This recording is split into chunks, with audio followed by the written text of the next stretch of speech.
Hi, welcome. In order to be a good chess player, you do have to spend the time to study chess. But what to study? Well, I would suggest to start with the middle game and end game, because those are the two most important parts of the game. However, you do need to have an opening that you're comfortable with. And I suggest the Colle. Why is the Colle good? Because it's an opening where white can choose how to proceed in the game.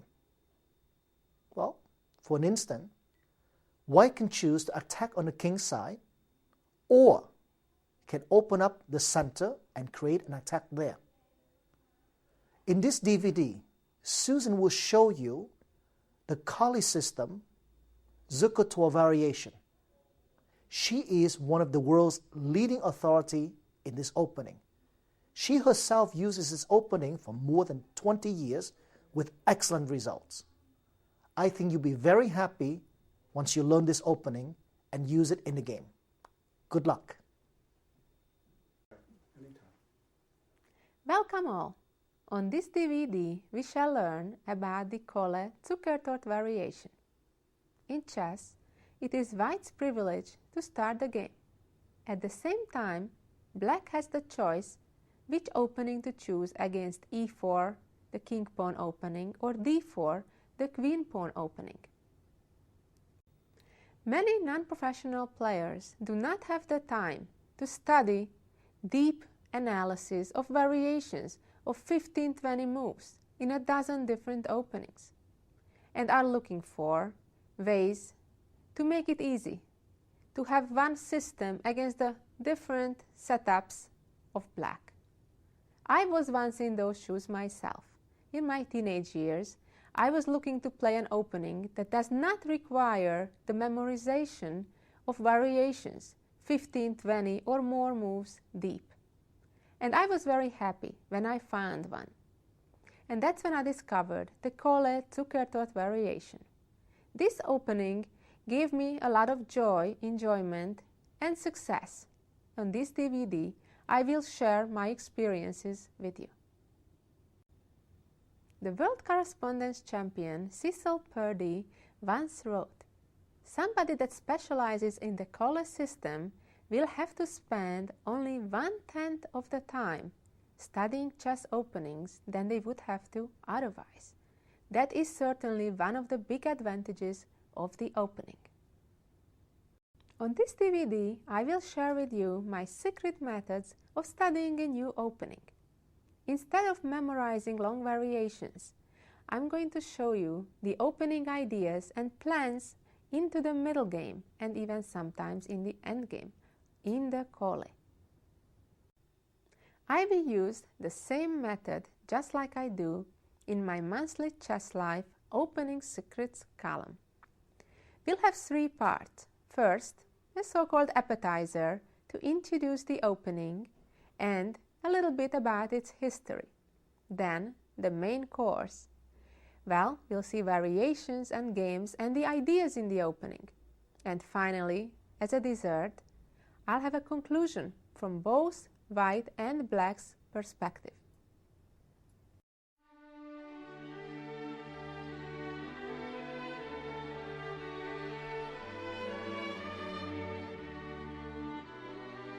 Let me show you the beginning moves of the Colle.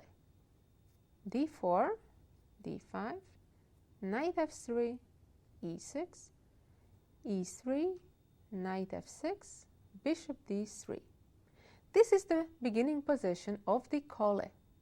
Here, black can choose to develop his bishop to e7 or d6, and then later to develop the knight to d7 or c6, and usually they do that with playing c5 and later developing the bishop to b7.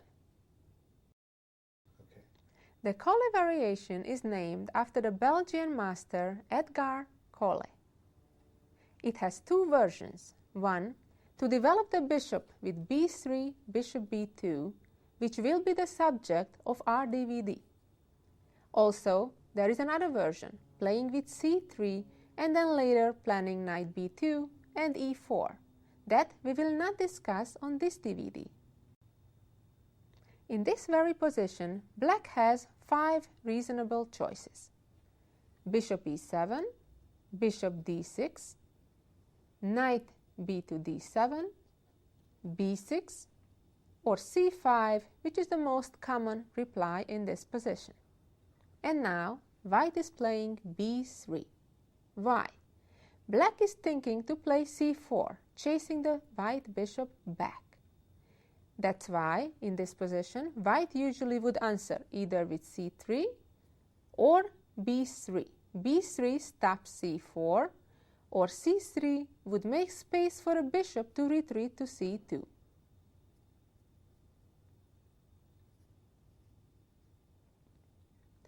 So b3 on move 5. This is the beginning of the Zukertort variation.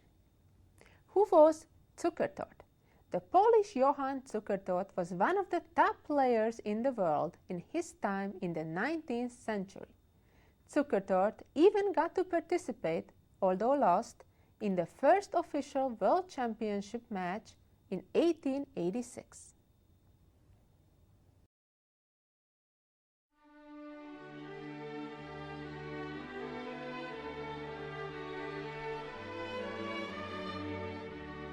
The first game we are going to see is between the Hungarian Grandmaster Maroczy versus Blake from 1923.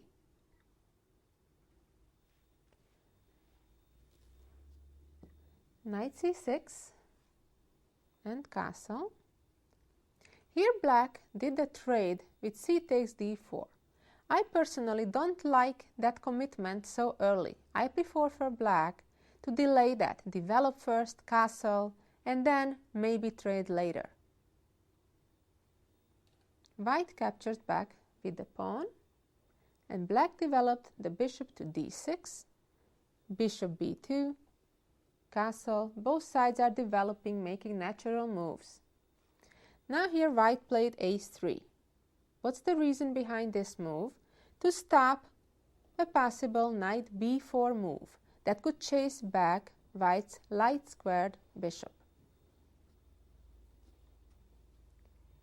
And black played b6, developing the light squared bishop, knight bd2, and bishop b7.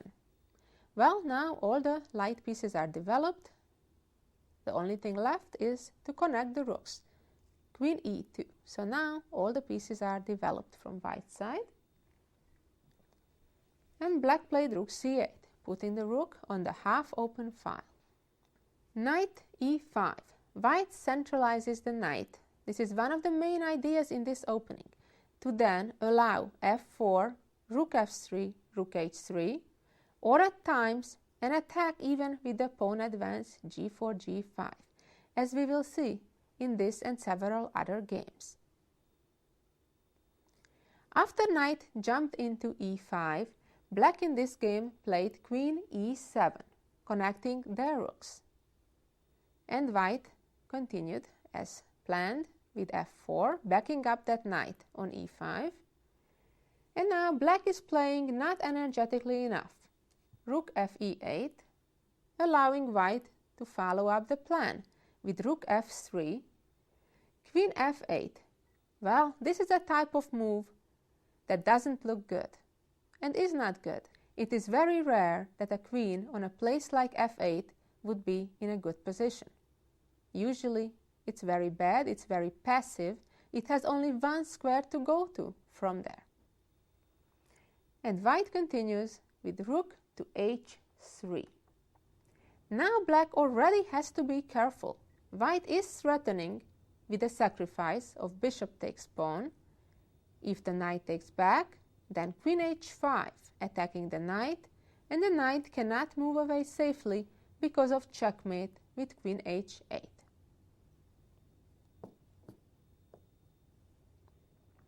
That is why, after the rook came to h3, black played g6 in this position to stop that plan. If instead black would play h6, it would be even scarier because g4 followed by g5 would open up the h file and the rook would be very, very dangerous Imagine if these are disappearing and then the queen appears on the h file. Black is in serious trouble. In the game, black continued with g6, and white, somewhat surprisingly, plays g4. However, there are many examples that white successfully played g4 in such and similar positions. The reason why white can afford doing this, because the center is quite closed. It's quite unlikely that black would be able to open up the long diagonal where its bishop on b7 could play an attacking role. Imagine if the pawn on d5 is gone, that bishop could be dangerous, especially, let's say, with the help of a queen getting to that diagonal. But that seems quite far-fetched from the position we actually have on the board. Black played queen g7, and white brings the last piece to the game that was sleeping so far, the rook from the corner, rook f1. Black played knight e7, stopping a maybe potential f5 advancement of the f-pawn. And now white has the time to improve the position of the rook from f1. Rook f2, king h8, and rook g2. Now, after a future f5, imagine if pawn takes, there would be a very nice discovered attack from the rook to the queen, and white's king would be quite safe with the rook in front of it.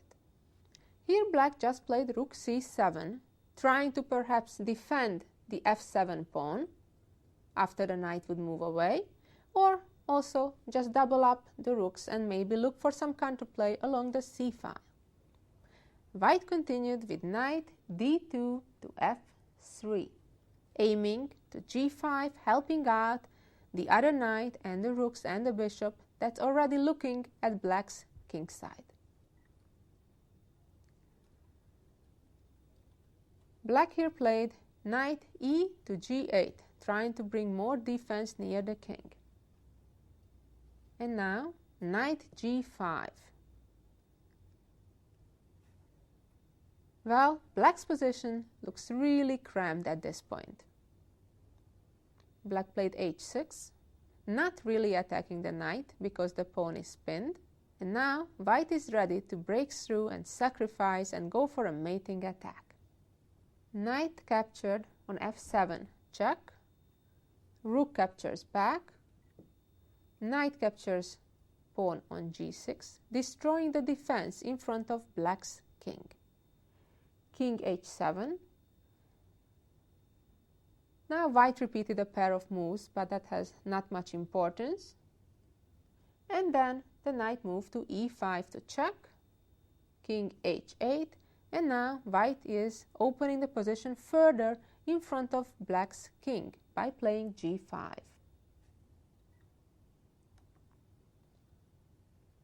Now black's position is lost. Now if black plays knight to e4, trying to close up the diagonal of white's light squared bishop, the answer would be pawn takes on h6 with a discovered attack also from the rook on the queen, and queen f6, followed by queen g4, which is a very nice move with the idea that, for example, if black takes bishop e5, white checkmates in two moves with queen g7, followed by rook captures, pawn captures, checkmate. Going back to the actual game, black did not play knight e4 in this position, but captured the knight first. And now the answer was capturing the knight, creating a discovered attack on black's queen. Here black decided to sacrifice the queen and lost a few moves later. If black was trying to capture back with the queen, white would just capture the bishop, followed by bishop g6, making a skewer on the rooks and having a winning position. The rest of the game would not be interesting from here. White won the real game, and white has a winning position also here.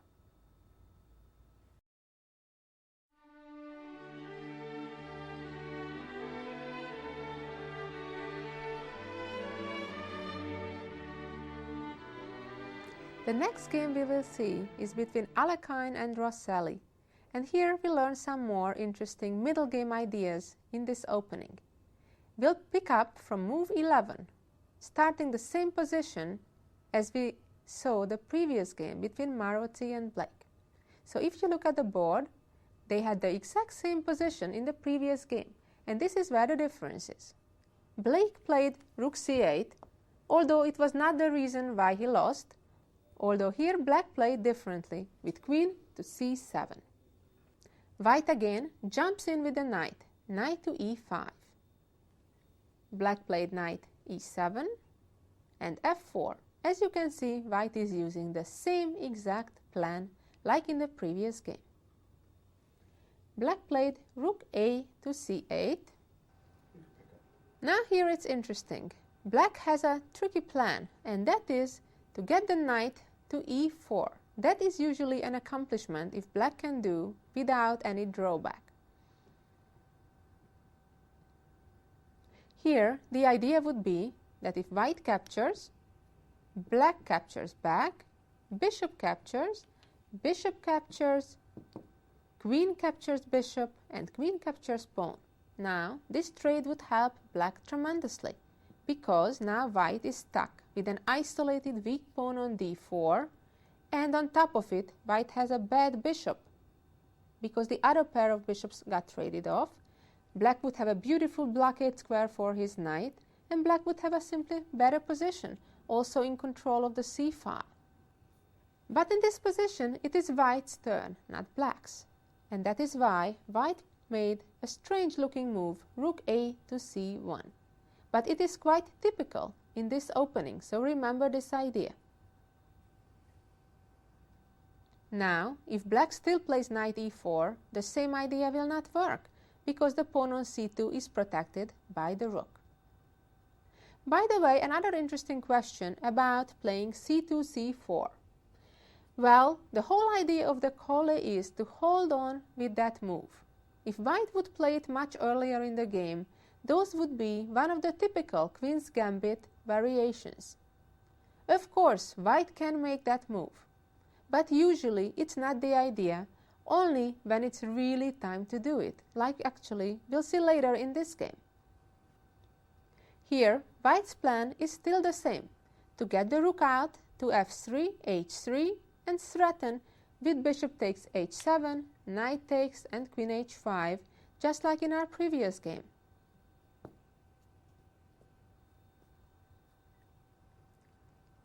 Understanding that, Black already here played g6, but that is a weakening in Black's king's position. And Alekhine immediately played g4, just like in our previous game. Here Black played h5, which I don't like because it weakens even more Black's king side, and White simply played h3. Now, White's plan, I guess, would be similar, playing rook f2, g2, like we saw in the last game. However, Black made another mistake, king g7. And by making this move, the position became ripe to play c4, because the king moved into the diagonal of White's dark squared bishop. We do want to open that diagonal and play c4. Another reason why the time is right to play c4 now is because Black's queen is also in the line of our rook on the c-file. So between those two things and a third one, that Black's bishop on d6 may get in trouble, may get entrapped in some variations. Makes it possible and good for White to play c4. If in this position Black captures on c4, White's plan is to capture back with the bishop. Now White is threatening with some discoveries, such as bishop takes e6. And after the Black queen moves out of that discovery, White would try to create another one by sacrificing a pawn and play d5. And let's say after pawn takes pawn, g5, chasing away the knight from f6. If the knight moves away, then of course knight c6 or such discovered check would win black's queen.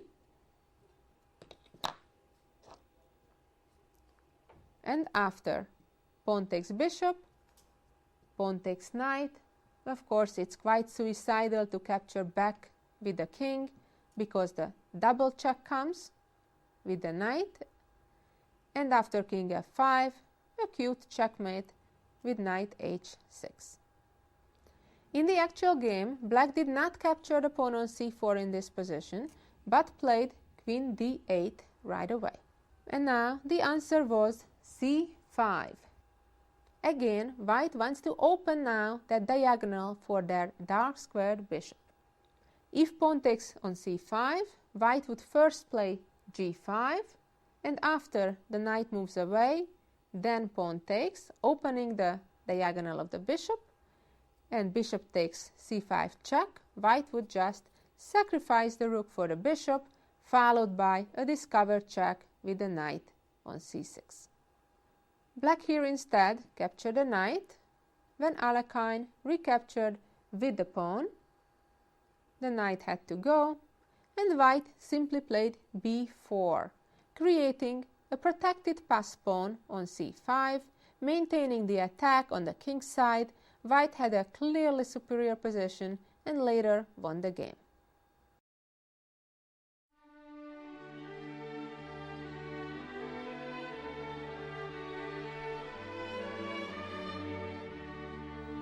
The next game is played between then two young players, Barbero versus Liao, in a different move order than we saw so far.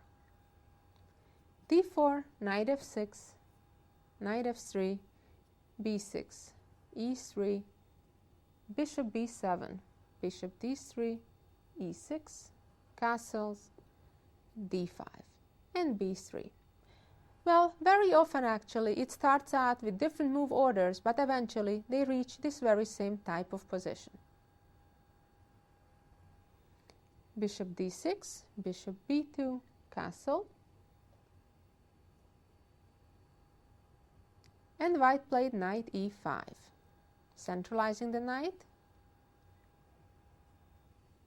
c5, knight d2, knight c6, a3, rook c8, f4. So we're back to the same positions we've seen before, and now black again traded on d4, pawn captured back, and the knight did come to e7. Right now, if black could make another move, they would jump in to e4. As I mentioned earlier, that something would help black. And that is why white here played queen e2, similarly to the last two games we've seen. Here black played bishop b8. Again, not the right plan. What black should try to do is either to get the knight to e4, if he can, or try to develop counterplay on the c file. Again, white is ready to play g4. Queen c7. Black again is renewing the idea of knight e4.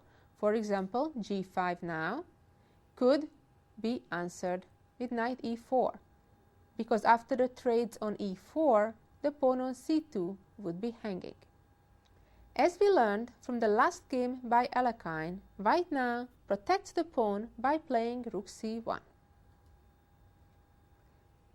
Black played king h8, and again white is bringing the rook out towards h3. Knight g6 and g5, advancing, chasing the knight away. Knight h5 and rook c to f1, protecting the pawn on f4, because now there is no need any longer to protect the pawn on c2, because the knight is away from the e4 square. Black traded knights, the pawn captured back, queen e7 attacking the pawn, but simply queen e3 protecting, Now black's trouble is the knight on h5 is really misplaced. Rook c e8, rook h3, attacking the knight. The only way to defend it is by the pawn, g6. And now a cute move, rook f6. White more than happily gives up the rook for the knight, because then a very dangerous pawn gets to f6, and then followed by queen h6, white will mate very quickly. Black did not capture, but played rook to c8, and now white got a winning position after rook sacrifice on h5, when actually black resigned, because after pawn takes, rook h6, black has no defense against the attack of threatening rook h7 and then followed by g6, queen h6 moves. What did we learn from all these three games so far? Black traded prematurely on d4 and then did not find a real plan for counterplay against white's dream plan, getting the knight to e5, playing f4, and getting the rook out on f3, h3, and connected with playing g2, g4, and developing a deadly attack against the black king.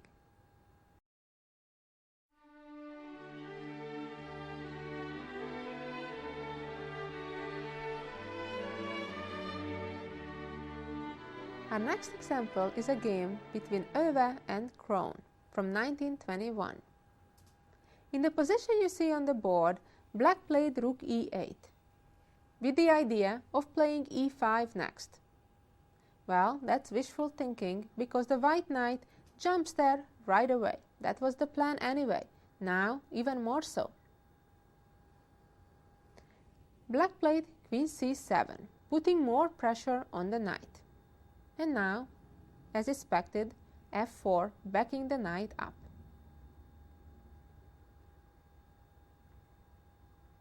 And now, this is what black had in mind. Pawn took on d4, white took back, and black played knight b4. This is what can happen when white does not play a3 earlier. However, here it's not a real problem. The bishop moves away by attacking the rook. And after the rook moves away, now white can chase the knight right back where it came from. c3, knight returned to c6, and white is ready to roll and play queen f3, this time bringing the queen out to attack. Bishop d7. And now, of course, the bishop belongs back on d3 to help out in the attack. Black played bishop e8 and came queen h3. Now, white's plan could be again play g4 followed by g5, chasing the knight away from f6 to play queen h7 after.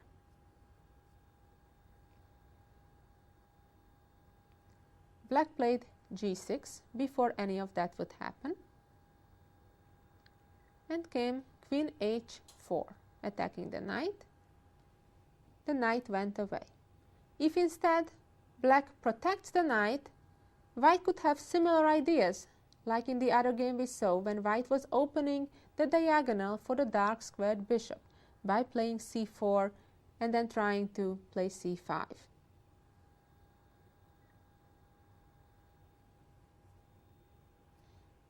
The knight moved to d7, and nevertheless white was ready to play c4, because the dark squares near the black king are weak. They would not be weak if that bishop would be on g7, but it's not, and it's not getting there easily, because even the rook on e7 in its way to get to f8.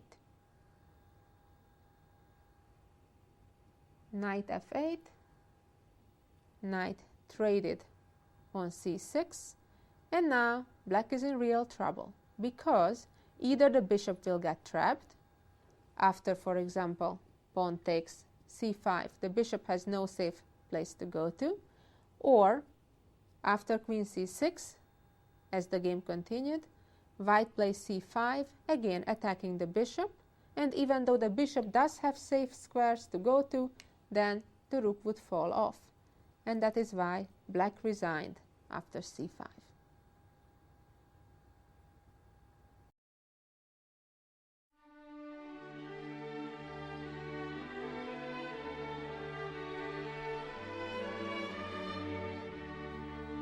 The next game we shall see is all the way back from 1903 between Rubinstein and Salve.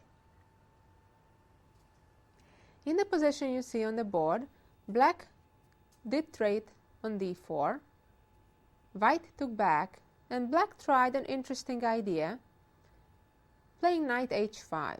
Little bit unusual, putting the knight on the edge of the board, but the idea is to play knight f4 and chase that bishop away from there. And this is what white did. White simply played g3, not allowing the knight to come to f4.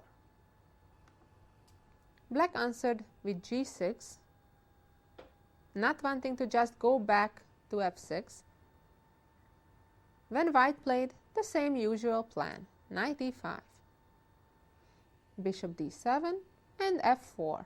Nothing changed. Knight g7, and now finally got the time to play a3, preventing any future knight b4 annoyance of the knight towards the bishop. Now we'll see something we haven't seen yet. When black plays f5, kind of holding back white's attack. Of course, the drawback is that now white's knight on e5 cannot be chased away anymore. It can only be traded. White continues normally, improving his position little by little. Queen e2, connecting the two rooks, bishop e8, and knight from d2 to f3. Usually, when the black knight is not anywhere near the e4 square, such as on g7 and not on f6, it is safe to move that knight away towards the attack. Usually, until the black knight stays on f6, the white knight also tries to stay on d2 to control the center e4 square.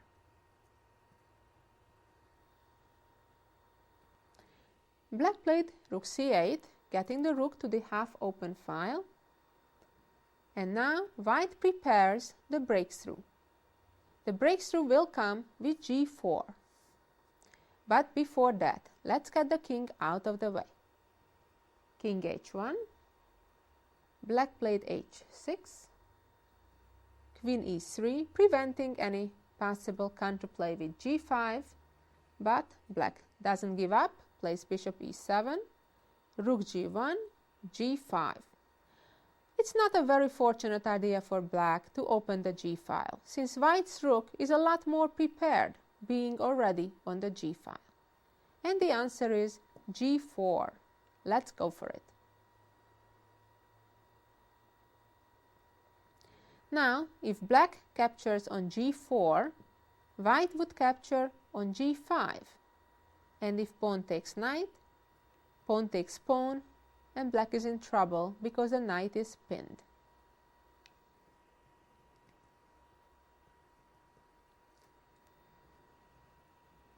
In the actual game, after white playing g4, black actually captures on f4. Naturally, white recaptures, queen takes f4, and attacks the pawn on h6.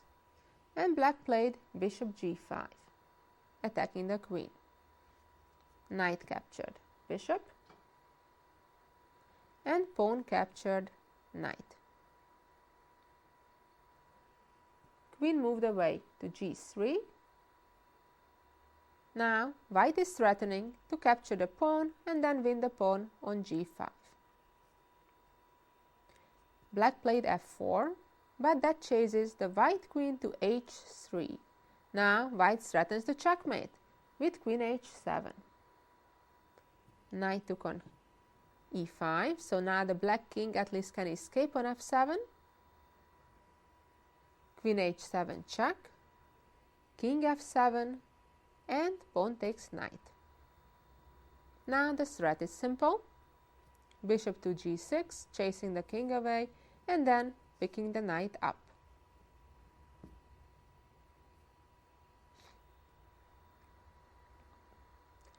That is why black protected the knight with rook g8.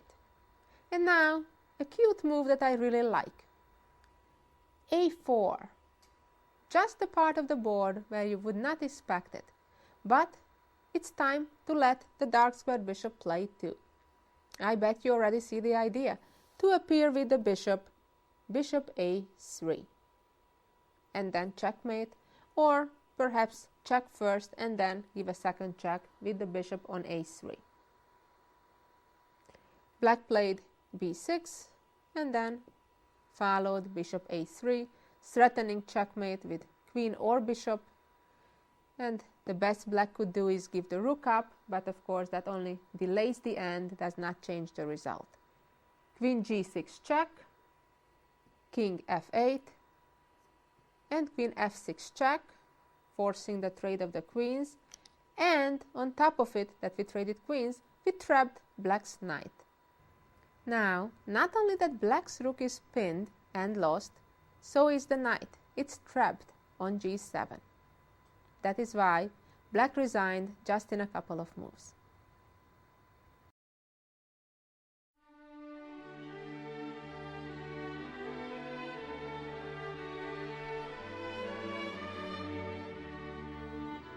The next game in our typical game section is played between Evans and Gomez. Well, it will be slightly different, because the dark squared bishops will be traded off very quickly. Black played in this game queen e7. The idea is the same as after rook e8. White here played knight e5. Black traded on d4. Pawn took back, and black played bishop a3, with the idea to trade off those dark squared bishops, because white already kind of weakened the c3 square. I remember when I was growing up and learning this opening back in the early 80s, this used to be considered quite good for black. The theory has somewhat changed since then, as we'll learn about that in a little bit. White traded bishops, and the queen captured back, and white played c3. Black responded with bishop d7, developing, and white plays f4. Like nothing changed. The plan is the same: get the rook out to f3, h3, and try to sacrifice the bishop on h7 and checkmate. Simple, isn't it? Well, black has one or two things to say about it. Although in this game they haven't found quite the right defense. The queen returned to d6, and white was ready to get the queen out for a change.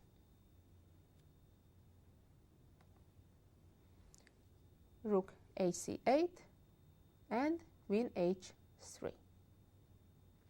Now, white is attacking the pawn on h7 with the bishop and the queen. So the only thing that's in the way is black's knight. So if white could, for example, deflect that knight by playing knight g4, and then the knight, let's say, captures, white would checkmate, or other than that, white would be threatening to capture the black knight and checkmate. Another way to try to chase that knight away would be play g4 and then g5. Black responded by playing g6, just like in some of the other previous games we've seen. The drawback of this, of course, is weakening the dark squares in front of the king.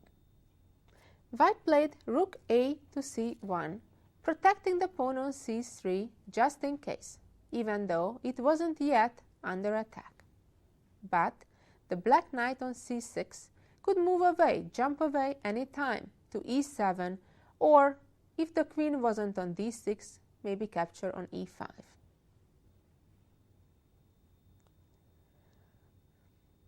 Black here played a6, which seems a little slow, and the white queen got to h6, getting close to the king, with the idea rook f3, rook h3, and then again chasing the knight away.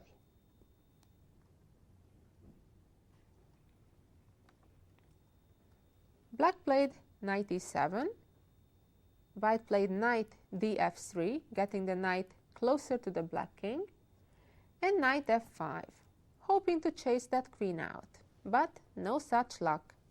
Bishop takes knight, pawn takes bishop, and knight g5. Well, now black's position is real scary, with 3 of the white pieces right near the king, and the 4th one potentially coming.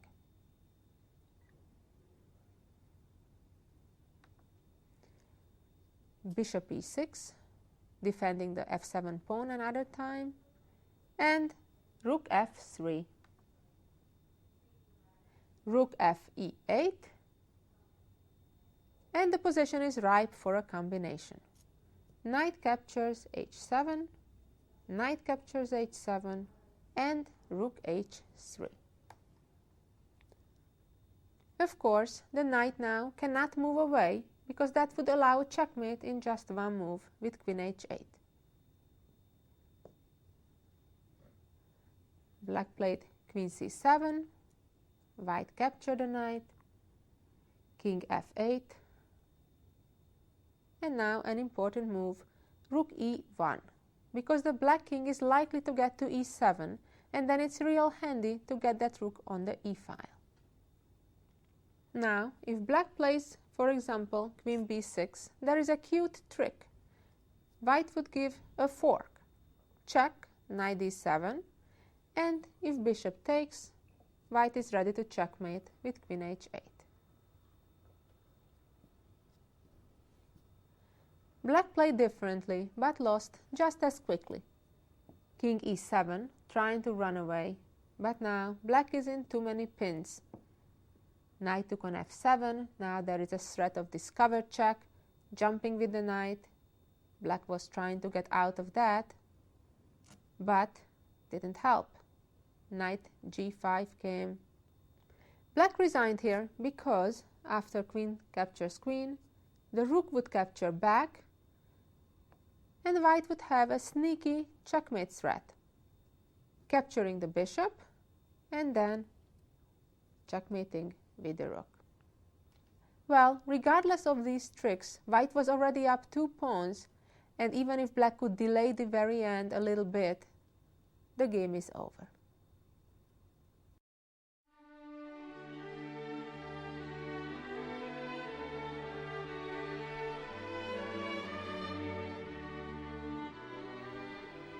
The next game is played between Summerscaled and Gimenez.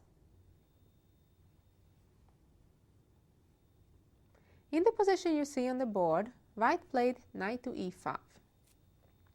And for a change, black captures that knight. Let's see how that develops. Knight takes knight, and pawn took back. Knight moved to d7, and white plays f4.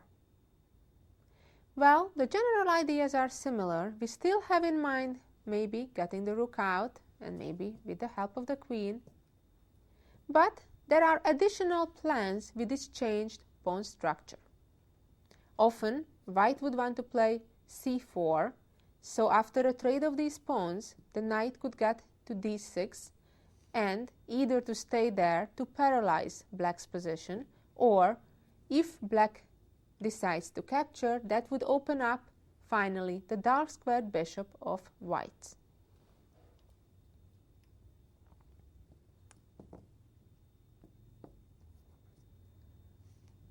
Another plan white has in these type of positions is to play e4 with similar ideas to open that diagonal for the dark squared bishop. For example, if black captures, to capture back and again jump to d6. Another plan white has in these type of positions is to play f5 with the same idea, all with the same idea, trying to get this pawn out of the way of the bishop.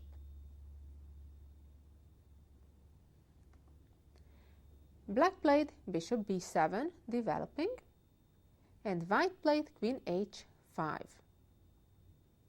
White understands that after, for example, g6, the queen will have to retreat, but white considers that a weakening of black's kingside. So white on purpose is willing to lose a tempo to provoke black playing g7 to g6 or h7 to h6.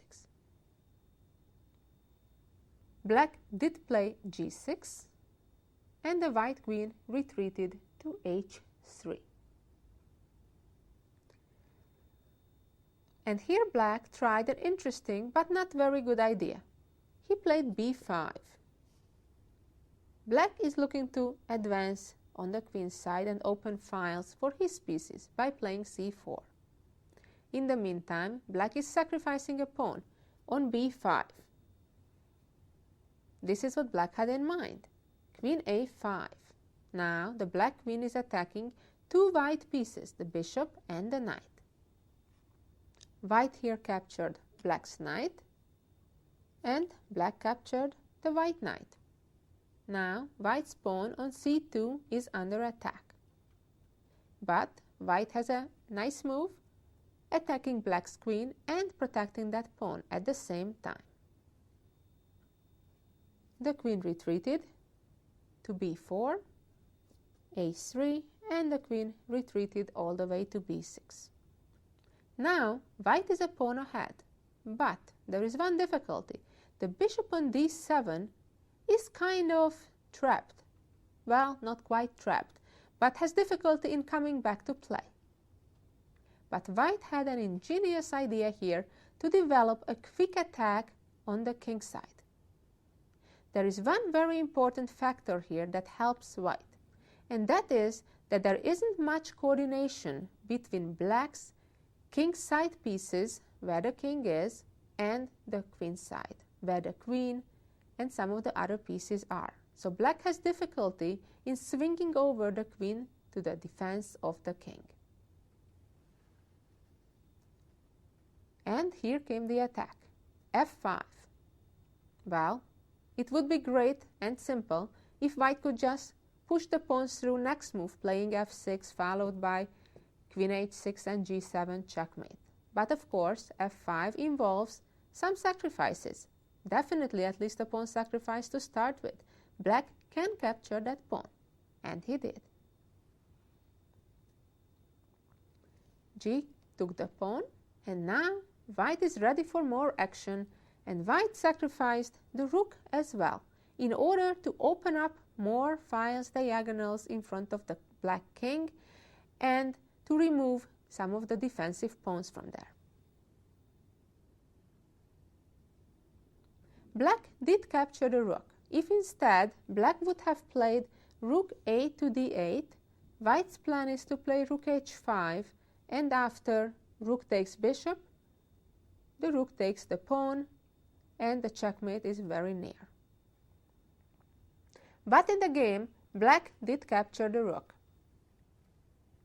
and the bishop captured back. Now white threatens with checkmate by taking on h7. And now the only way black can prevent that without giving up the queen is to play h6. Now finally the dream of this variation comes true.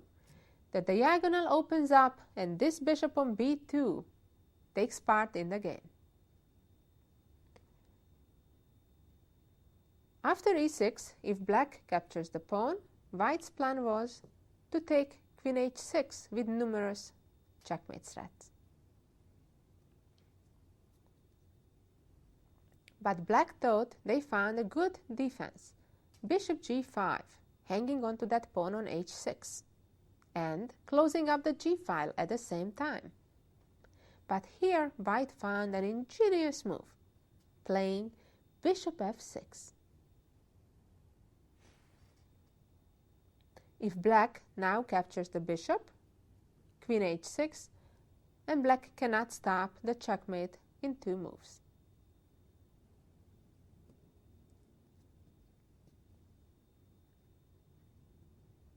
In the actual game, black instead captured the pawn, when white recaptured. Now, if black plays king h7, white checkmates with a cute queen f5, when white takes one diagonal with the queen, the second with the bishop, and the third one with the other bishop. That's kind of an unusual type of checkmate.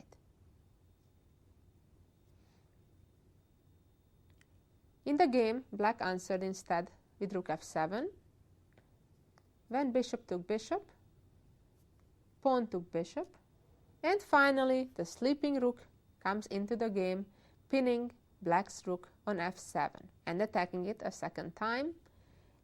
And after rook a to f8 protected the rook, white played rook f6, threatening with checkmate with rook g6, and black is lost because, for example, after king g7, the answer would be queen h6, king back, and checkmate.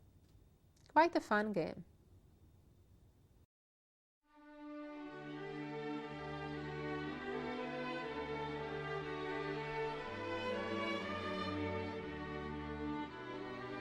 The next game is a famous game between grandmasters Yusupov and Spiridonov back from 1983. In the position you see on the screen, white played knight e5, offering the trade of knights, just like in the previous game we saw where black did trade those knights. In this case, black tried knight to b4, chasing white's bishop back.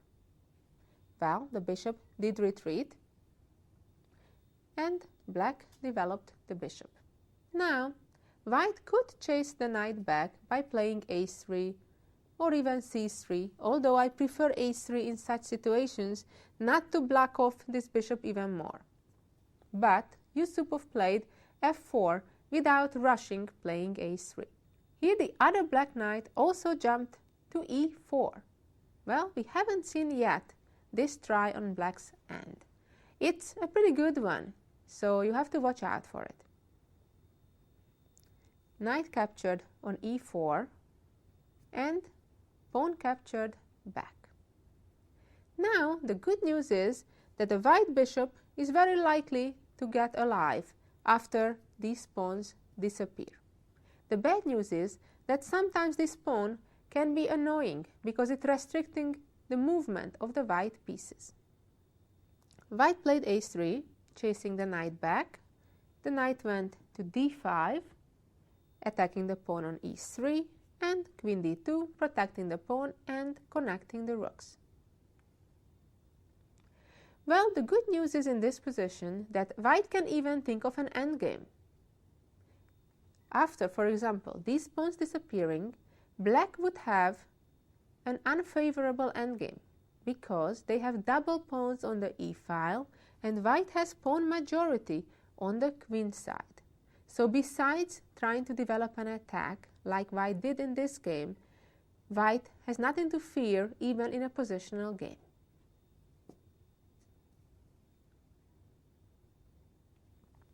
Black answered with rook c8, and now came c4, chasing the centralized knight away.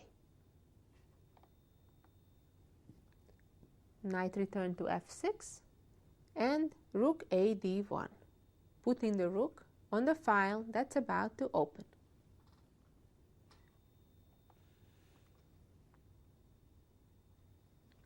Bishop d6, and finally the time came. D takes c5. Now the only way black can recapture, not to lose the bishop, is with the bishop. And white plays queen c3. Oh yes, this can be quite dangerous when a bishop and a queen lines up like that on a diagonal, right aiming at the g7 square. Look what white has in mind, perhaps playing knight g4 or knight d7. Of course, the black queen is hanging for now, but after it moves away. Here white has several options. Let's start with knight g4, which looks good because if the black knight captures, we're ready to checkmate on g7.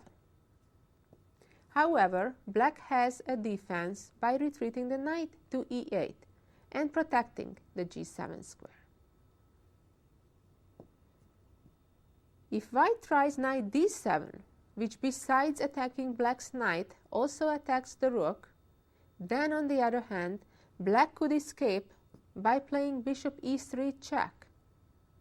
And when the queen moves away from attacking the g7 square, then knight takes knight. But white found a better way to continue. He played f5. With this move, white opens the f-file and brings the rook on f1 into life. Pawn took pawn and rook took pawn. And here, black got a little greedy, and that's why lost quicker than he should have. Captured the pawn on a3, and after the trade of bishops, the black queen got away from the defense of the king. Now, white was ready for a sacrifice. Rook captured knight, and after pawn captures rook, knight g4. Now, black's trouble is that he doesn't have the time to bring the queen back to defense, because then knight captures pawn, forcing the king onto the diagonal where white's queen and knight is, allowing a discovery with knight d5, winning black's queen.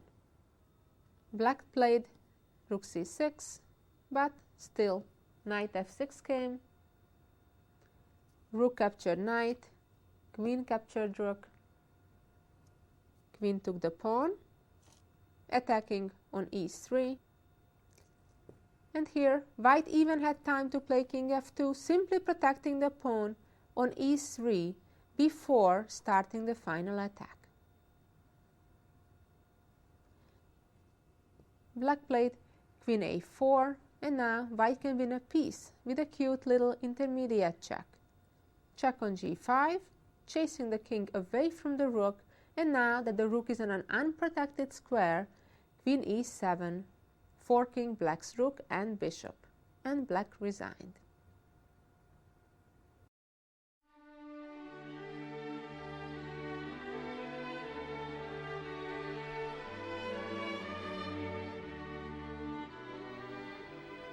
The next game is played by the former world champion Vasily Smyslov versus the Italian grandmaster Mariotti back in 1974 in Venice. In the position you see on the board, which is the same as the previous couple of games, black did not capture the knight, black did not move the knight away to b4, but played the standard developing move, bishop to b7. Well, I bet you know our move now. It's f4. And in this example, black traded the knight on e5. White recaptured with the f-pawn for a change. And after knight e4, white captured on e4 with the bishop. The idea is that after pawn takes bishop, white has access to attack black's double pawns. The e4 pawn is hard to defend because after f5, white could do en passant, capturing the pawn. If here black would play bishop g5, attacking the pawn on e3, white could simply protect that pawn, and then the pawn on e4 is still in trouble. Black, instead of defending, decided to counterattack and played rook to c8. Now, if white captures the pawn on e4, black would capture on d4, and therewith opening the c-file and attacking the pawn on c2. So after white would recapture on d4, the black rook could capture on c2. Now, white played c4, putting that pawn to a safe square, renewing the threat on black's pawn on e4. Black captured on d4, with the idea that if now white captures with the pawn, which is the natural looking recapture, then black would try bishop c5, which is an unusual looking move, putting the bishop under attack, attacking white's pawn on d4 though, with the idea that if pawn captures bishop, queen would capture the knight, attacking white's bishop on b2, and after rook to f2, queen e3, it would be a complicated position, but with reasonable chances for black as well. That is why Smyslov captured with the bishop instead, even though now white is still stuck with their own double pawns. But white is shooting for that e4 pawn to win it, because a double pawn is okay if it's an extra one. Again, black has difficulty to protect that pawn directly, so black is looking for various ways to protect it indirectly. Black played bishop c5.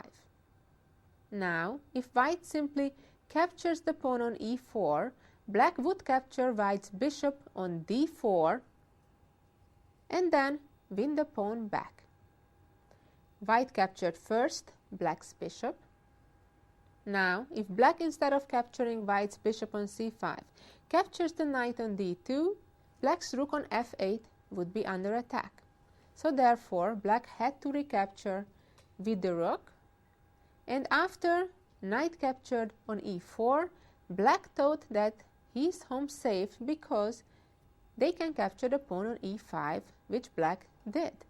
Knowing how the game ended, black thought it was better instead giving up on that pawn on e5, but instead trading off white's dangerous knight on e4 by bishop takes knight, even though white is better than as well.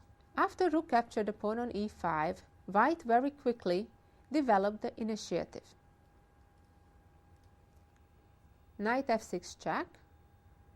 That's possible thanks to the pin on the g file.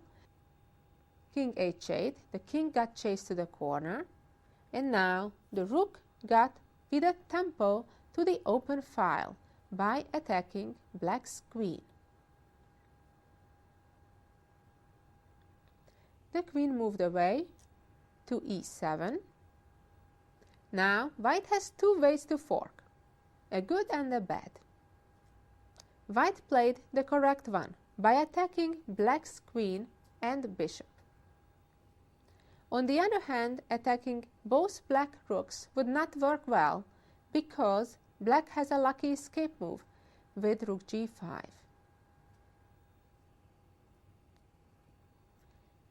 After rook d7, black moved the queen away to c5. And now things seem okay for black. If the white rook captures the bishop on b7, black would capture white's knight after capturing first the pawn with a check on e3. But here white has a very good move. Simple, quiet, but very powerful. Queen d4. This offering of the trade results in a big advantage for white. This is how the game continued. Bishop captures g2.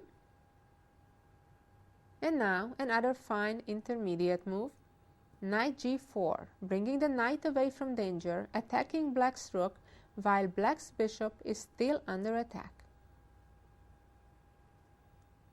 Queen captured d4, pawn recaptures. Now if the bishop takes the rook, the knight will take the black rook, and too many black pawns are hanging besides the bishop on f1.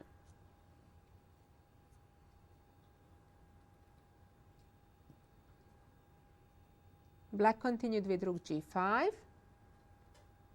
and now rook f7, capturing the pawn with a tempo, attacking black's rook. Now black cannot trade rooks because of the back rank problem. White checkmates. Black played king g8. Now white already trades rooks and captures the bishop finally. Rook captures knight, and king f3, attacking black's rook, rook h4, and white's pawn ran too fast. c5, rook h3 check, king e4. Here, both white king and rook are far too active and the white pawns are more advanced than black's. Even though right now there is equal material on the board, white is completely winning. The last couple of moves of the game were rook c3, b4, pawn captured back, rook c2, rook captures, rook h2, and king e5, and black resigned because white's c-pawn is unstoppable.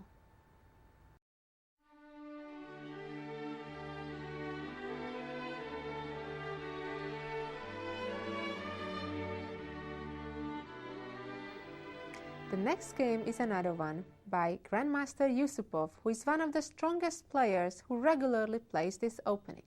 In this game, his opponent is Sharon. In the starting position that you see on the board, black here played knight b8 to d7. The answer is the usual, bishop b2, and black played b6. Castle, bishop b7, and white was ready for knight e5.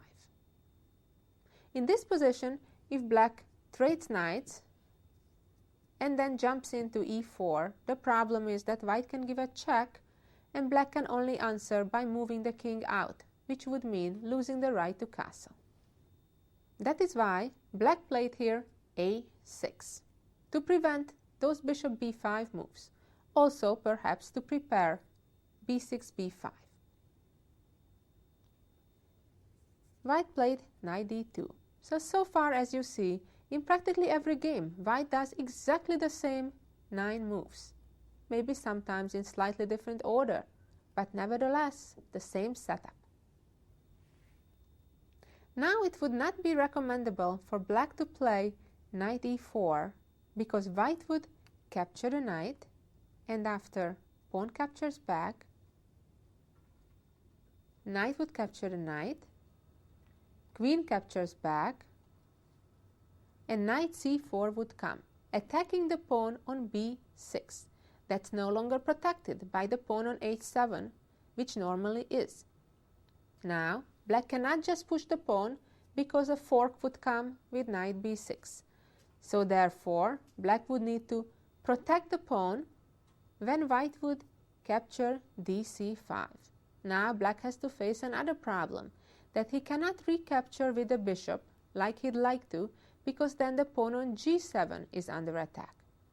Neither can black recapture with the queen, because then bishop d4 would come, winning the pawn on b6. That leaves black with capturing with the pawn on c5, and that's not a pretty sight. Black is full of isolated pawns and a double pawn on e4. White is clearly better here. Black here, instead of normal developing of the bishop and then castling, like we saw in other games, played b5. Usually, those type of things, breaking the rules early in the opening, neglecting development, don't end well. Here, white right away took the opportunity to open the diagonal for the dark squared bishop. First, white traded knights. After the queen recaptured, white also took on c5. Now the way is clear for the bishop on b2. If instead black captured back on d7 with the knight, white's plan was to play c4 and open the position quickly, trade a whole bunch of pawns in the center because black has neglected development.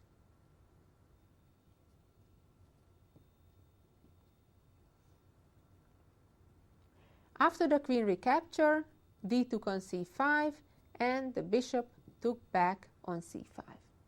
Now white has to play energetically before black gets to complete development. Queen f3, putting pressure on the knight on f6. Here, if black would like to take advantage of a discovery by playing d4, attacking white's queen, white gets a better position after playing knight e4, strengthening black's bishop, as well as to capture on f6.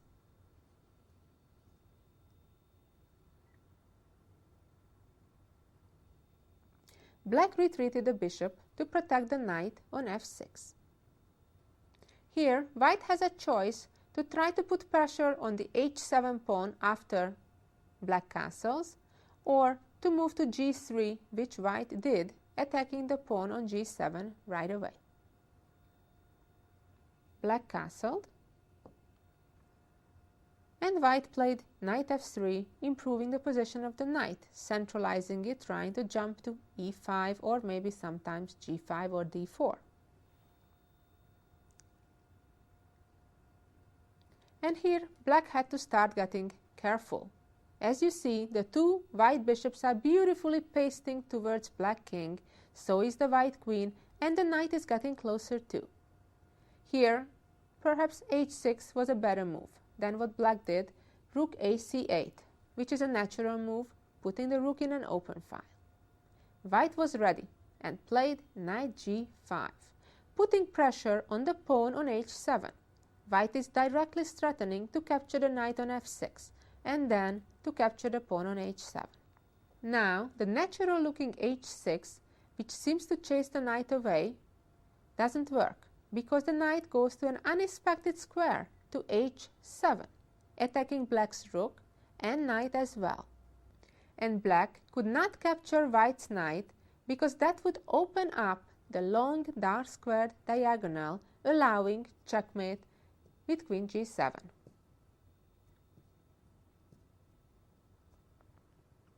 Seeing that, black rather played g6, but that again doesn't look very good because now the bishop on b2 is even more powerful because even that pawn is not in its way. White played queen h4. Well, the threat is clear, bishop takes knight and then checkmate with queen h7.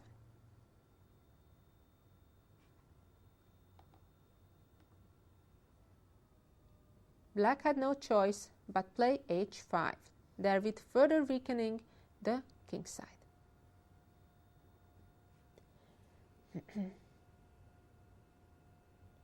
Now, the black knight is free to move. For example, knight e4 could be an idea for black. Could black play another move? That is why white played rook a to d1, prevent that opportunity for black and also to centralize the white rook. Here black made a decisive mistake.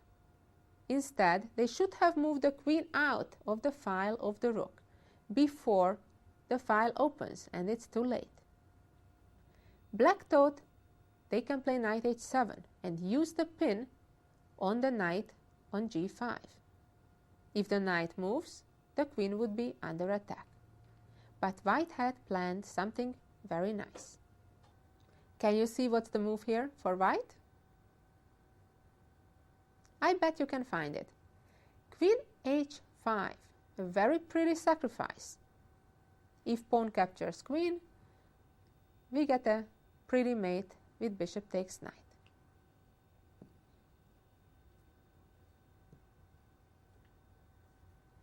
Of course, black saw that and played rather bishop takes knight. But here comes a second combination.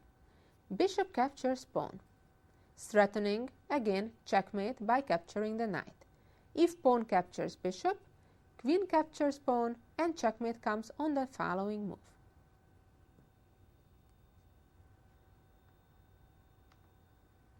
Black had no other choice but playing f6. Now black's queen protects the knight on h7. But now the black bishop gets trapped after playing f4. After winning back the sacrificed piece, white will maintain the attack and be a pawn ahead. Black played queen g7, pawn captured bishop, knight captured pawn, h4, chasing the knight away, knight e4, bishop captures e4, pawn captures bishop, and the final move is rook f4, threatening with rook g4, and black cannot avoid further losses. Therefore, black resigned. This was the game by Grandmaster Yusupov that I saw back in 1983 that motivated me to start learning more about this variation. I was quite impressed how quickly, beautifully, easily white won this game, thanks to the power of those two beautiful bishops pasting over black's kingside. I hope you enjoyed the game just as much as I did.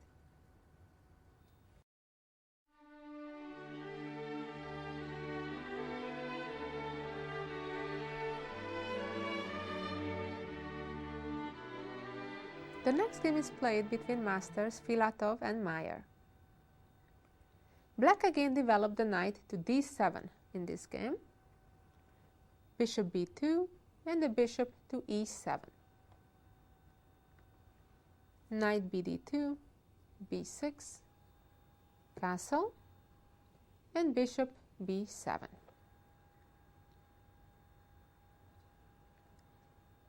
Queen e2,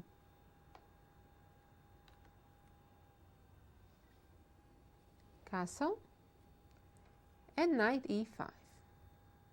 Again, the same plan. Queen c7, and here white played a3. Honestly speaking, I don't see it very necessary in this case, considering that the black knight is not on c6, like it was in some other cases when the knight was threatening to go to b4. But that's what white played, and black played a6. And now came f4, so we're back to the normal plan. b5. And now we shall see something new that we haven't yet seen, although it's quite common in this variation. So remember this idea very well. White can capture on d7 here.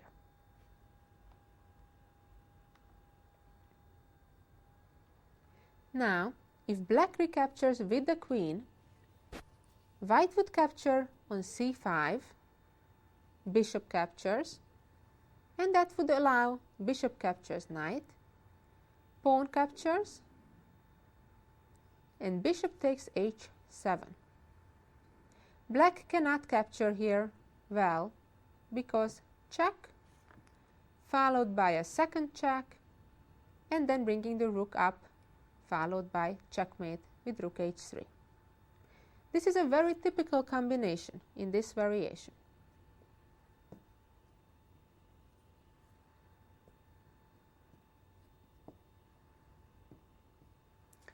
That is why black captured rather with the knight on d7. And white captured on c5. Just like in the second Yusupov game we saw, now white opened up the second bishop's diagonal as well on b2. Here, let me first show you what happened in the actual game, where black recaptured with the knight, which is the most natural looking move, attacking white's light squared bishop on d3. Now, white is ready for a double bishop sacrifice, just like in the famous Lasker combination. Bishop captures h7, king takes bishop, queen h5 check, king g8, and bishop takes g7. What is white doing? White is destroying the pawns in front of the black king, opening up the files to attack and checkmate the king. Black captured the bishop, and after queen g4, black resigned, because if the king moves to the h file, the rook comes up and checkmates, or if the king moves to f6, white checkmates by playing queen g5.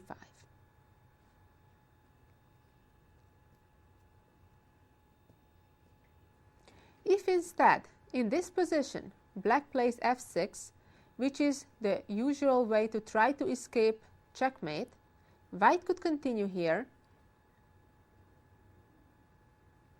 by playing queen g6, creating a threat of discovered check by moving the bishop away and then checkmating with the queen. Defending against that, rook f7 protects against the checkmate, but black is losing a rook. After the same, bishop h6 check, king h8, and queen captures rook. Let's go back to the position where black captured the pawn with the knight. Here, black could have captured with the bishop or the queen as well. Capturing with the bishop is somewhat better, although not good either. After bishop takes, white would respond the same way.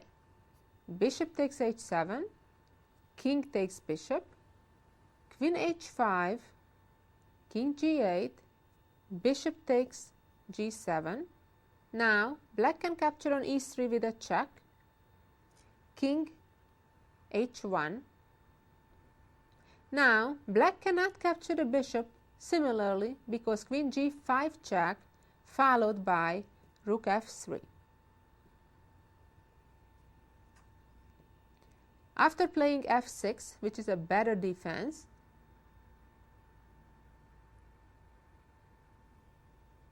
white here could not follow with the same queen g6 because black can escape by playing knight e5. And after pawn takes knight, the queen can capture the bishop, and black is in a winning position because they have an extra bishop. On the other hand, white still has a winning attack after moving the bishop away first, threatening with the same checkmate, and after knight b6, which opens up the 7th rank for the queen to protect that g7 square, then after rook f3, black is in serious trouble again.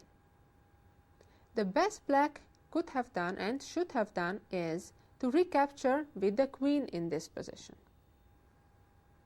Then the same combination doesn't work. Now, after bishop h7, king h7, queen h5, king g8, bishop takes g7, king g7, rook f3, black can capture the pawn on c2, and then after the rook check, return with the queen, give the queen up for a rook, and black has enough material for the queen. Black has a rook and 2 bishops. Even though white has an extra pawn also, black is not worse. Black is even a little better in this position. Instead of trying to memorize this exact position or variations connected to this sacrifice, I recommend you rather try to remember this idea of white trading on c5 and then having a double bishop sacrifice on h7 and g7 connected to a queen check on h5 and bringing the rook out on f3. Also, you need to remember black has some defensive resources. Later on this DVD, you shall see a couple of more situations when white can try to sacrifice the 2 bishops, and it does not always work. But you always need to keep it in mind, because if it works, it really works, it may lead to checkmate. If it doesn't, it may really lose. You may stay 2 bishops down. So it's an idea to always keep in mind, but always calculate. You cannot possibly remember all the different positions, and just one piece, one black or white piece, being in 1 square away from where it is right now, it can and will make the difference. So therefore, just calculate each and every time. Let's get back to the position for a moment after the black queen captured on c5. Now we understand that the double bishop sacrifice in this particular position does not work. Of course, that doesn't mean we have to give up and resign. White is still a little better in this position anyway. White should play b4, chasing the queen back. And after queen c7, bring more help. bring the rook out to f3. Now the sacrifices are threatening again, and black needs to be real careful. For example, if black plays bishop f6, which seems to be the right idea to trade off that dangerous looking dark squared white bishop, that would lose right away. White would play bishop h7, king h7, rook h3 check, king g8, and queen h5. Black's problem right now is that the bishop on f6 is in front of black's pawn on f7, and therefore that pawn cannot move ahead, opening up an escape route for the black king. And black cannot defend against the checkmate threat of queen h7 or queen h8.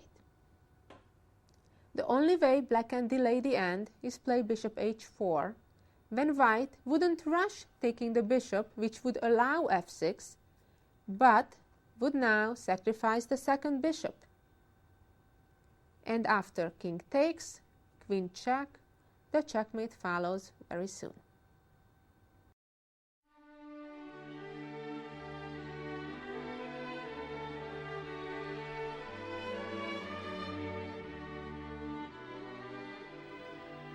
This is one of my own games that I played back in the 1990 Olympiad against Mai.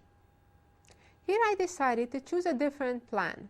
I understand, of course, that f4 is a normal, typical move here, but I decided to bring my queen out instead in this position. Well, the ideas are similar. Bring the queen to h3 and then try to deflect the defense of the knight on f6 from the h7 square. My opponent responded with rook to c8. And here I could have, and some other people played queen h3, but I chose rook a to d1 in this position, getting ready for a possible opening of the d file after a knight trade on e5 followed by knight e4 or such.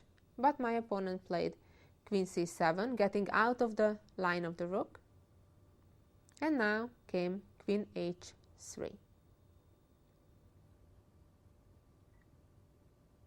And black played h6, freeing up the knight, so now the black knight on f6 is no longer tied down, protecting on h7. And f4. So we're back to our regular theme, except that my queen is already on h3. Here my opponent made a mistake that cost her a pawn.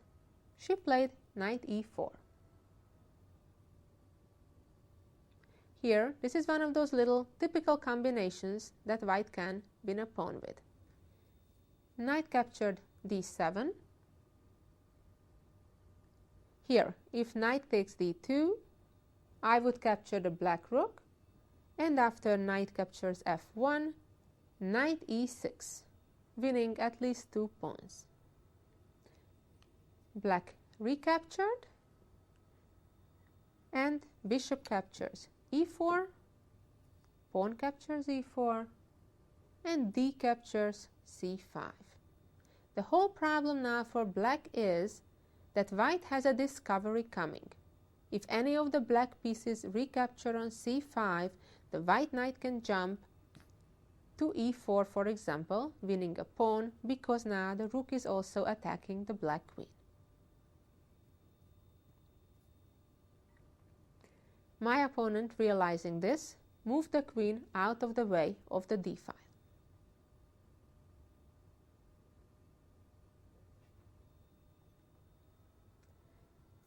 Knight c4 came,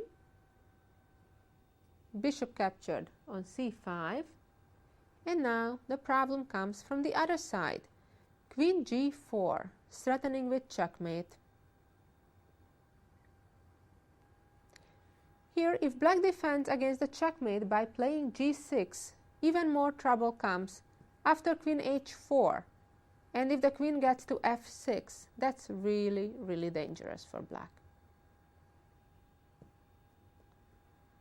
My opponent rather gave up on the pawn by playing f6 and leaving the pawn on e6 for me to capture.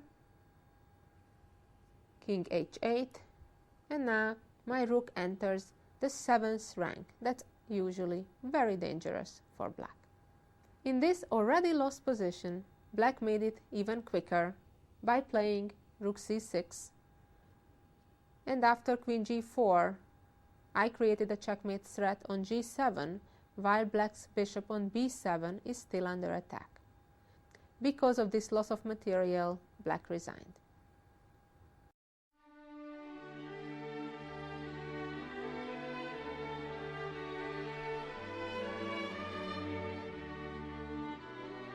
The next game we shall see is played by international master Hartston versus Upton back in 1984.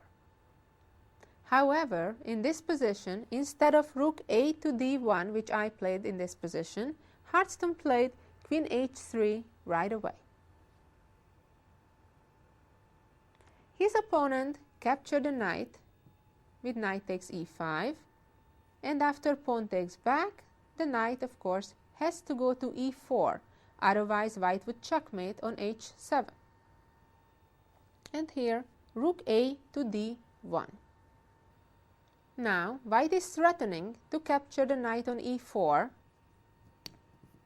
and after pawn captures knight, a discovery by bishop takes pawn, or even bishop b5, followed by queen c7 and rook d7. Black here decided to play knight g5, attacking white's queen. The answer was queen h5, came g6, and the queen simply went back to e2. Now, white is threatening to attack the knight when the knight would have only one safe square, going back to e4, resulting in the same trouble after knight takes, pawn takes, and either bishop takes pawn or bishop b5 followed by rook d7. Of course, if the bishop blocks, the bishop gets into a pin, which white can use right away by playing c4.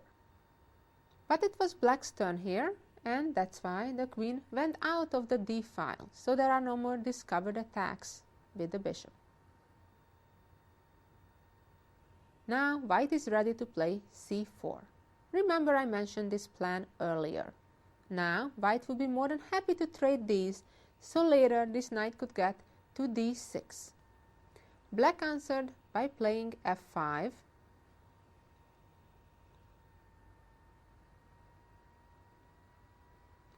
trying to invite white to do en passant when black would be okay after bishop taking back. But white rather played f4, chasing the knight away. Knight came to e4. And now white is ready for a combination. Pawn takes d5, pawn takes, knight takes e4, f takes e4, and bishop takes e4. Again, it's all connected to opening this diagonal of the bishop on b2. If now black captures the bishop, the problem comes after queen c4 check. And for example, rook f7, e6, and then the problem is the rook coming into d7, or in some other variations, the queen coming and checkmating along the diagonal. In the actual game, black did not capture the bishop, but played rook f to d8, protecting the pawn on d5. But this is practically equaling to resigning. Now white is a pawn ahead and can continue the attack. f5. White doesn't even care anymore about the bishop on e4. Black capture now. King queen c4 check, king g7 and f6, bishop captures, pawn captures, king f8, rook captures rook, queen captured, and king f7. That pawn on f7 is very, very dangerous, with still the queens on the board. Queen d2, attacking white's bishop, and pawn on e3. But white doesn't care. White is going for the kill. Queen e6. Now, if black would capture the bishop, white could simply check on d6, chase out the king from f8, and then promote the pawn on f8 to a new queen, and it will be checkmate on the next move.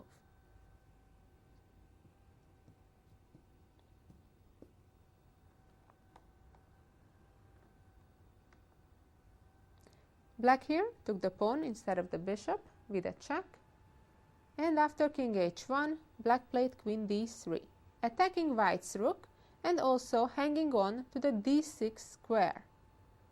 But now white has a pretty combination to end the game. Queen captures c8, bishop captures, followed by another sacrifice, bishop g7. Now, if the king captures the bishop, by promoting the pawn, we checkmate. Or also, if the king decides to go the other way, to e7, white would also promote, and the checkmate is not far away.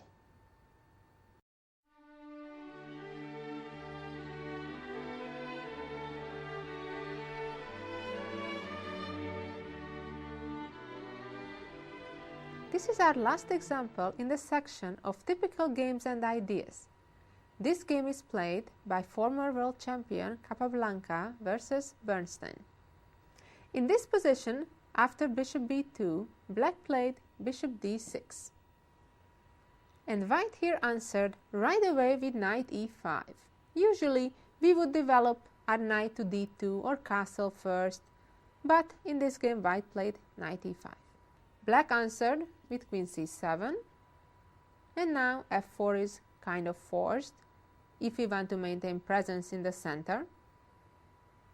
Black played b6, and white castled. Bishop b7, knight d2. So now, at least on white's end, we're back to normal completely. If black would castle here, we are on familiar territory. However, black did not. Black played knight e4 right away. And that is a mistake.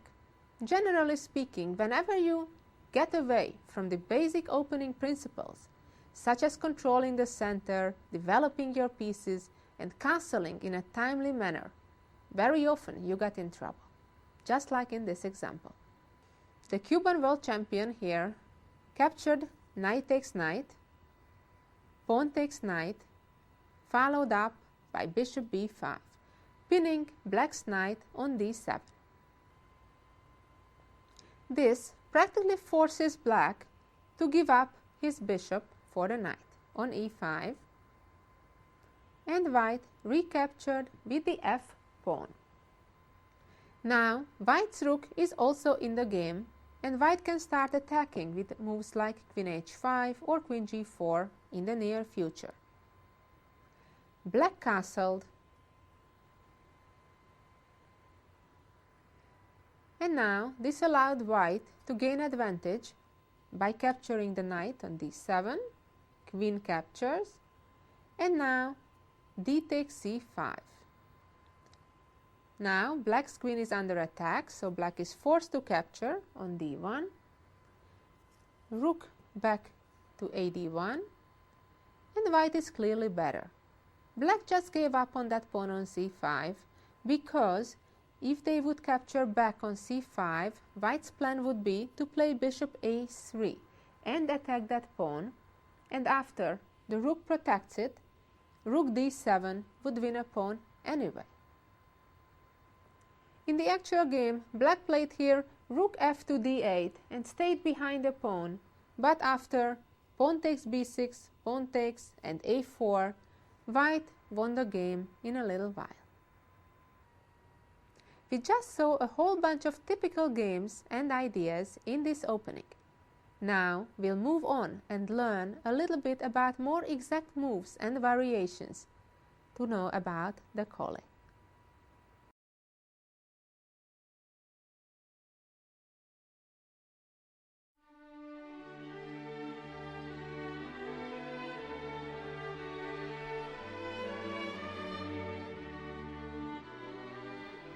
First, we shall look at variations when black develops the bishop to e7 and the knight to c6.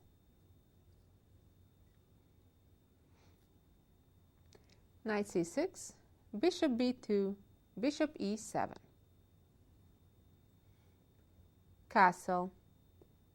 White could also play knight bd2. There isn't much of an importance which one white plays first.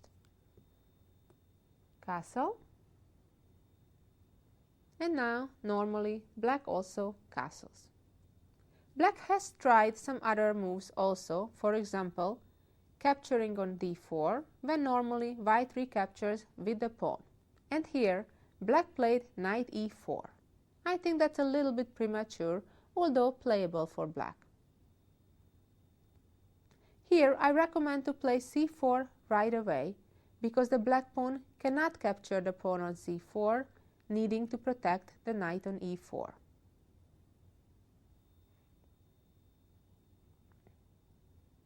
Here, after f5, white would play knight c3, castle, and then capture on d5. Knight takes c3, bishop takes c3, and now white has a better position either after pawn takes, when black has a hole on the e5 square, or after queen d5, white would quickly play bishop c4, followed by d5, getting rid of the isolated pawn and opening up the diagonal of both bishops, with a clearly better position for white. Going back to move 7, when we were discussing pawn takes on d4 followed by an early knight e4, black normally plays castling. And now knight b to d2 is the standard move. Here, the most recommended move for black is to play b6 to develop the bishop to b7. Whenever black early captures on d4, I'm happy, because it's better for black to maintain that tension in the center, at times to be able to play c4 and not to commit to the trade after this, because white's rook often is able to come out this way.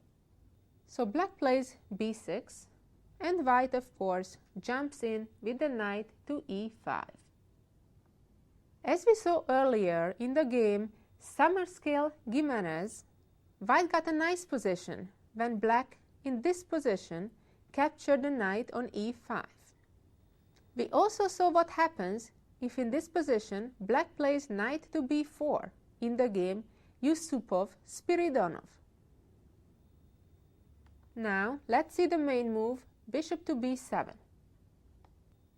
Here white can choose to play a3 or to play f4 right away. I personally don't think there is an urgency to play a3 in this position, and white can play f4 right away. Let's see though some possibilities after a3. Here, black's best move is to capture on e5, and after d takes e5, jump in to e4. This is a very interesting and complex position. White has many choices. In some games, white tried f4, in other, queen e2. White even tried an interesting move, knight b1. It looks silly, but actually it is a tricky move. White is threatening to trap black's knight now by playing f3, knight g5, followed by h4. Of course, that is only a trap, but nevertheless it's not such a bad move as silly it looks. I think this position, objectively, is close to equal, but it requires further testing. Going back to this position, as I said, white can choose to play a3, but I think I prefer f4 in this position. Here, if black captures knight takes knight on e5, we saw the game Smyslov versus Mariotti earlier, where white had a pleasant advantage and won a nice game. Instead, black could try, for example, rook c8 in this position. The game could develop the following way. a3. Now it's already needed, because if white has not played a3, black could capture, and after pawn captures back, knight b4, and now after bishop e2, the knight could capture on c2 because the rook also attacks the c2 square.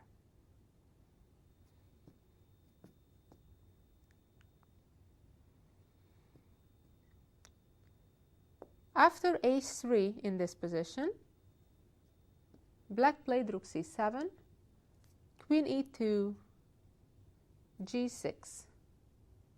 And now white, of course, is not forced to, but played g4 in this position, which is one of the typical plans we saw in some of the very early games on this DVD. Black took on e5, the d-pawn captured back, knight e4, knight takes e4, pawn took back, and bishop c4. Now white's plan is to play f5 and then later to be able to push the e-pawn to e6, opening up the dark squares for the bishop on b2. Rook d7, black is trying to control the d-file, but white also has a rook to put there. Rook captured d1, rook captures d1, queen c8, and white is going back to the f-file to support the f4, f5 push. Rook d8 and f5. White again has a very strong attack. White is better in this position. It's a game between Ramon and Korneyev. White eventually lost the game, but for now they have a good position. They only lost because of later mistakes.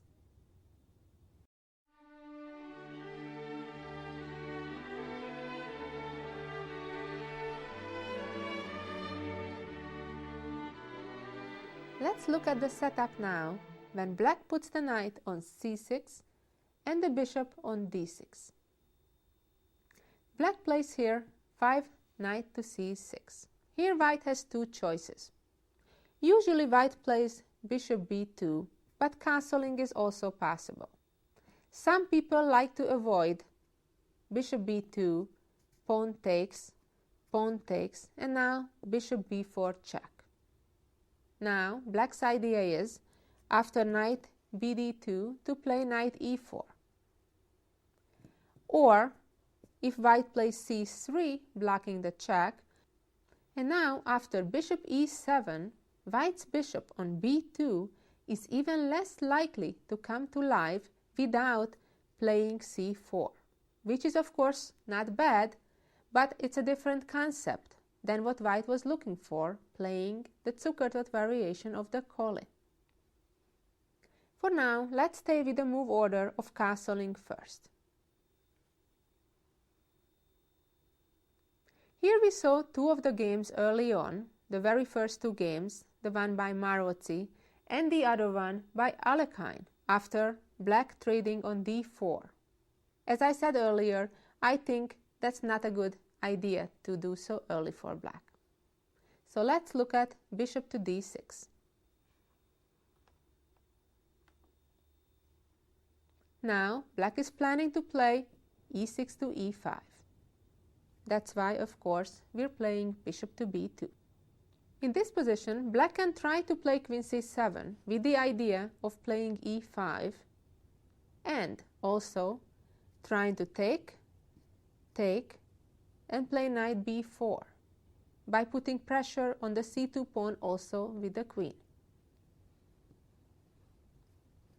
But according to my personal analysis, I like white's position after knight a3 with the idea of knight b5, and after a6 white could play pawn takes, bishop takes, and c4, which of course leads to a totally different type of position than what we saw so far, but nevertheless I do like white's position because black played kind of not so coordinated by the queen being on c7 so early, not castling, a6. In the meantime, white is fully developed, ready to occupy the open files, and I prefer white in this position. Usually, however, black simply castles in this position, following the basic opening principles. Here a lot of players play a3, preventing the knight b4 plan.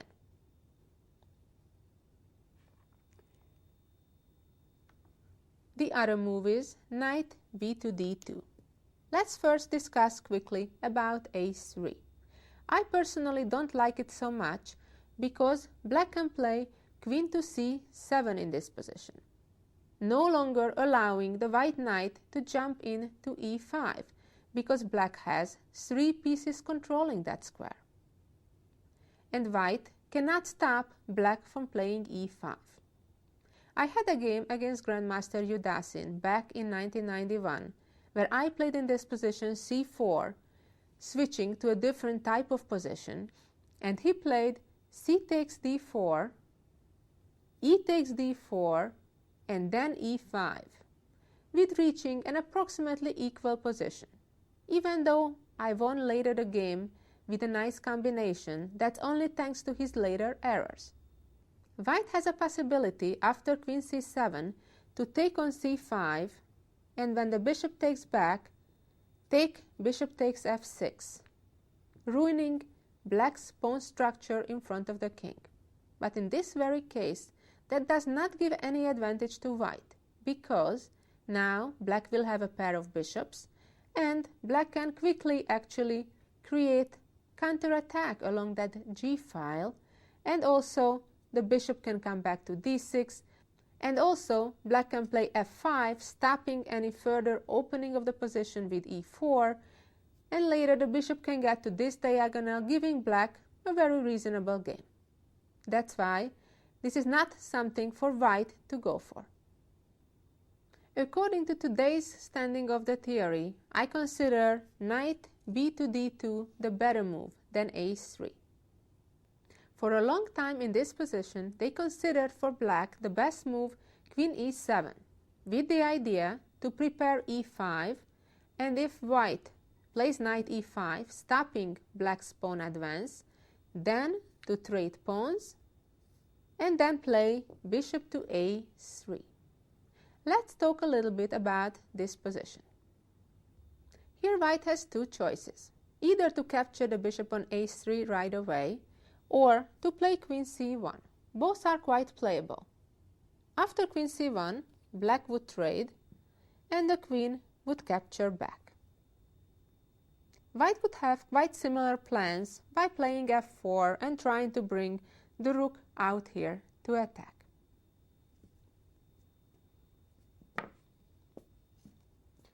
However, it's a lot more popular to capture on a3, and after queen a3 to protect the pawn by playing c3 in this position.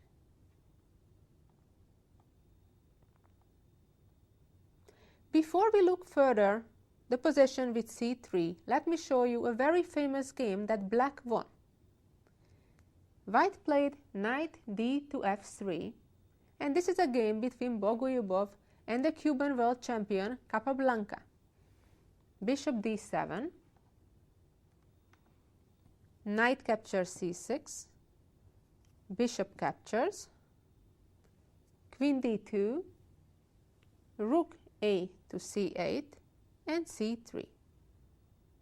In this game, black successfully managed to create an attack on the c file against the pawn on c3. Black played a6, knight e5, bishop b5.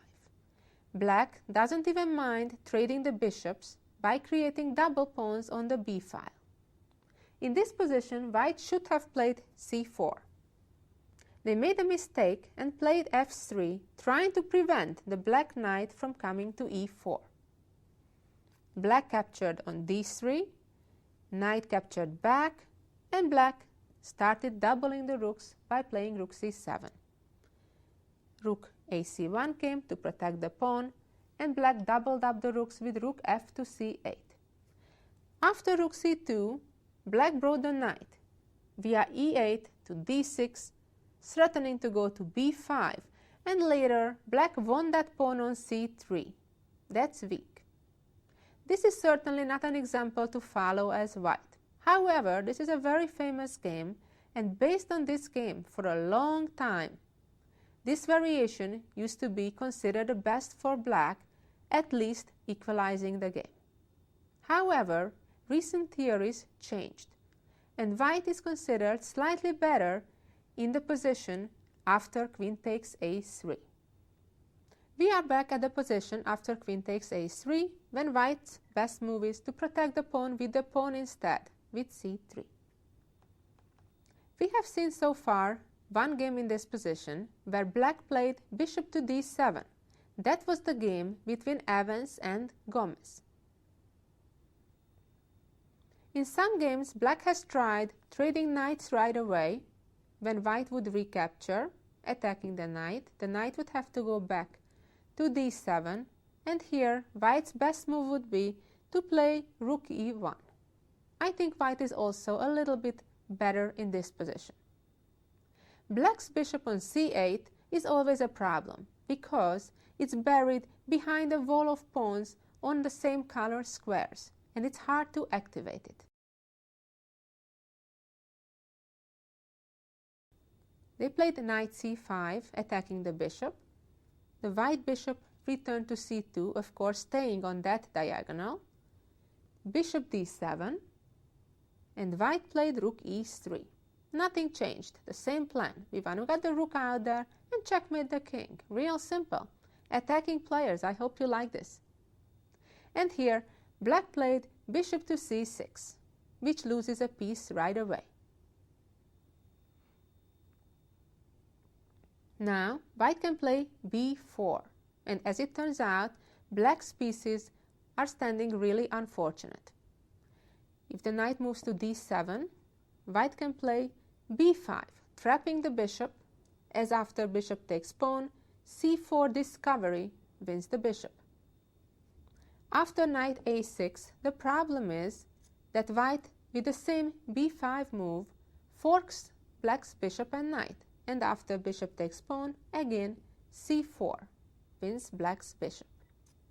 Black played knight e4, and now white captured on e4, pawn captured back, and b5 again, and white is winning the pawn on e4. In the position after white plays c3 on move 12, black could try to play queen b2. When besides trying to protect the pawn, white could try to sacrifice it as well. Rook c1 and giving up on the pawn on a2, and simply play f4 and try to attack. Besides, in several games where white was successful doing that, surprisingly, even the computer programs like this for white. Usually, computer programs do not like to give up easily pawns or material, but in this case, even they consider white has sufficient compensation. And last but not least, black can try to play a5 in this position, which leads to an interesting game. White would continue as usual with f4, and black is trying to get counterplay by playing a4. Here in a game between Abergel and Lutz back in 2004, white played rook c1, and white got a decent game. White could also try other moves, such as queen to f3 or queen b1. Although I did like what happened in the game. Rook c1. In the above mentioned game, black traded the pawns, did not capture it, and after pawn take back, the queen retreated. Black was afraid to keep the queen so far away from the defense of the king. Rook f3 came, bishop d7, and rook to h3.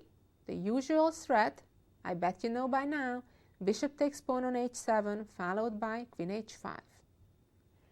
Black played g6, and came queen e1, getting the queen to the action. knight h5, attacking the pawn on f4, and white simply protected it by playing queen e3. I personally like white's position here. Going back to the 10th move, right after black traded the pawns on d4 and played bishop a3 in this position, there is another move that's interesting to try, and that is to move the queen another time. Move it to c7 and attack the knight another time. Now, white needs to do something about it. Either protect the knight or move it. Both are possible. White could trade knights on c6, allowing bishop takes h2, and then king h1, pawn takes knight, and play g3, trapping black's bishop. Here, black must capture on g3 to get 3 pawns for the bishop. But because black has only the queen attacking the white king, white of course is completely safe in a position like this. White would be a little bit better because the black pawns are not advanced at all. In such a situation, the bishop is slightly more valuable than 3 pawns because there are still so many pieces on the board. Therefore, after knight takes knight on c6, I'd recommend for black rather simply recapture on c6, when white should protect the pawn on h2, either by moving up to h3 or protecting it with the knight, followed up by playing c4 soon, which is a somewhat different type of position than what we are used to, but it's close to equal and playable for both sides. The whole idea of black playing queen c7 in this position, moving the queen a second time, is that if white protects the knight, for example, by playing f4, black would play knight b4. And if the bishop moves, the pawn on c2 is hanging. And of course, if we do not move the bishop and the knight captures our bishop, that's a very painful thought, because that bishop is very important for our attack on the king side. That's why, probably in this position, white has no choice but capturing on c6 and play a different type of middle game, but it's still an interesting game with full of possibilities.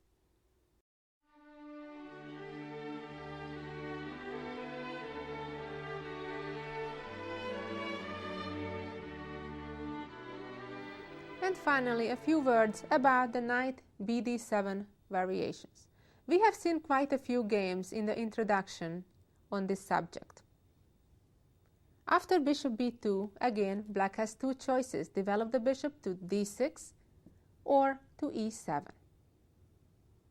As we have seen, white's plan is exactly the same as if the knight would develop to c6.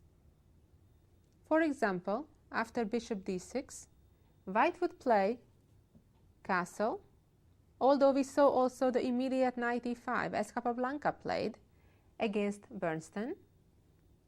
Black castles, knight bd2, b6, knight e5, bishop b7, and f4. Let's see what happens if black plays now knight e4. White can try to trade the bishop for the knight, pawn takes, and play knight c4, attacking the bishop. Here black can go two different ways. Either trade on e5 or retreat the bishop on e7. There was an interesting game after bishop e7. White traded on d7, queen traded, pawn took on c5, black had to trade queens, rook captures back, and the bishop took on c5. And here white traded the bishops also. And in this endgame, interestingly enough, the black bishop on b7 doesn't have much future. And white won the game nicely because of the typical case of a good knight versus a bad bishop that has no targets. Just a few more moves of what happened. Rook d8, king f1, king f8, king e1, king e7, and white traded all the rooks as well.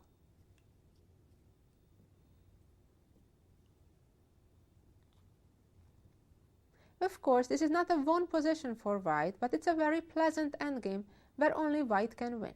And in the actual game, white did. It's a game between Fuentes and Arencibia in 1991.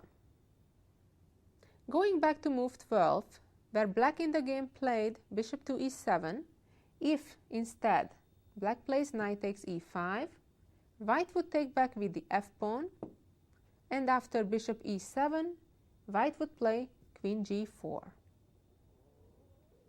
After b5, white would play knight d6, and after bishop d6, pawn takes d6. And now again the bishop will get revived. For example, queen cannot take the pawn because pawn takes c5, threatening not only the queen but checkmate with queen g7 as well. Not being able to capture the pawn on d6 gives white an advantage.